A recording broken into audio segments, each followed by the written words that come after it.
Grateful ou Strangers in the Night de Frank Sinatra, paix à son âme. Arôme, notre segment culinaire est de retour, cette fois-ci en compagnie d'Anna Touré.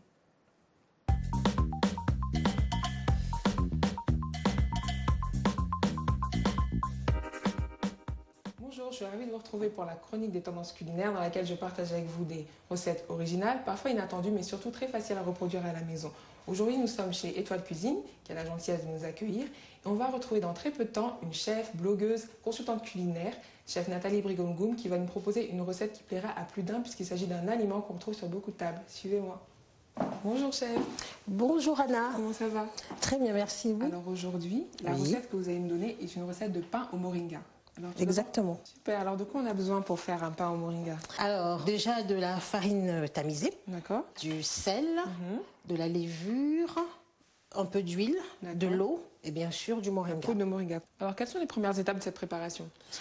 Alors les premières étapes, c'est tout simplement déjà avoir un saladier dans lequel on va mettre la farine. On ajoute 4-6 grammes de levure boulangère, une cuillère à café de sel. Voilà. D'accord. Et est-ce que l'ordre importe? Alors, entre le sel et la levure, l'ordre n'importe pas. D'accord. Pour ma part, je termine toujours par la poudre de moringa parce que je ne veux pas d'un pain tout vert. Je veux un pain avec des traces de vert. D'accord. Après le sel, je vais déjà... On commence déjà à mélanger. D'accord. Voilà. Ensuite, une cuillère à soupe d'huile neutre. D'huile neutre. Voilà, tournesol, colza ou arachide. D'accord. Alors maintenant, on va rajouter de l'eau. 15 centilitres d'eau tiède. Donc là, c'est important de verser jusqu'à 150 grammes d'eau. Oui. Donc pour ceux qui n'ont pas de balance à cuisine, pas de problème. On peut utiliser aussi un verre à mesure. On mélange tout ça. Il faut qu'on mélange vigoureusement et qu'on n'ait plus de farine. D'accord. Et maintenant, la poudre de moringa. D'accord. Donc ça sera un peu zébré et le pain ne sera pas vert, juste un peu zébré. Je vais travailler aussi avec les mains, donc pour dégazer un peu. Et si le pain est trop collant, on peut se servir d'un peu de farine. Et à quel moment on sait qu'on a assez malaxé la pâte et qu'il est prêt à être mis en forme et Quand on est fatigué. Quand on est fatigué. Après, ça dépend. Non, il faut que la pâte, on la trouve élastique, assez élastique. Le sent, quoi, voilà. D'accord. Donc après avoir donné la forme, entre guillemets, au pain, combien de temps il faut laisser reposer la pâte? Un minimum d'1 heure. Ah ok, donc ça ne peut pas être une petite recette de dernière minute, il faut quand même prévoir le temps. Si vous n'avez pas le temps, vous avez des invités qui arrivent dans 1 heure, vous travaillez votre pâte, même pas 5 minutes, et après vous faites lever au four.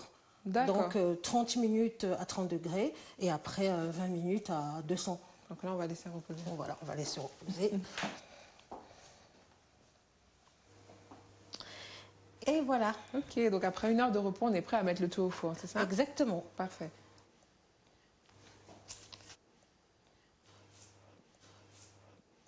Ensuite, on va faire les petites lignes sur le... Tout à fait. Sur le pain, d'accord. Je vais commencer par celle-ci. Voilà. Et je vous laisse vous amuser. Parfait. Alors vous me dites si je dois en faire plus ou si j'en fais pas assez. Voilà. Voilà. C'est parfait. Donc là, on est prêt à mettre le plat au four. Dans un four préchauffé. Un four préchauffé à 100 degrés. D'accord. Et le temps de cuisson? Donc 100 degrés pendant 20 minutes, bien sûr. Et puis 200 degrés pendant 15 minutes. D'accord. Voilà.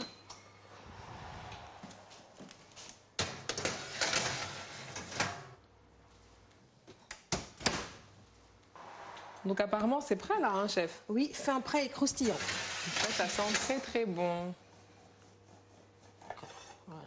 C'est pas un pain vert, mais c'est un pain qui est tacheté de vert. De moringa. De moringa. Voilà. Très joli en tout cas. C'est comme un pain traditionnel, il se mange et sucré et salé. Mais je vois que vous avez pensé à moi, vous avez apporté quelque chose pour que je puisse tester tout ça. Oui, je vous ai apporté une gelée de fleurs d'hibiscus, bissap dans certains pays, folérée dans d'autres. Voilà. Vous pouvez retrouver tous les ingrédients et les différentes étapes de la recette sur le site de VOA. Et n'hésitez pas, si vous voulez découvrir un peu plus sur le chef Nathalie Brigongoum, vous pouvez aller sur son blog envolegourmande au pluriel.com. Et on se retrouve la prochaine fois pour une autre recette avec notre chef. À bientôt. C'est ça, moi. Ah, moi aussi. Pain au moringa, ça a l'air très bon. Aïe, aïe, aïe, merci Anna Touré. Merci, Anna. Mais voilà, Anna Touré, et maintenant c'est Anna Maria.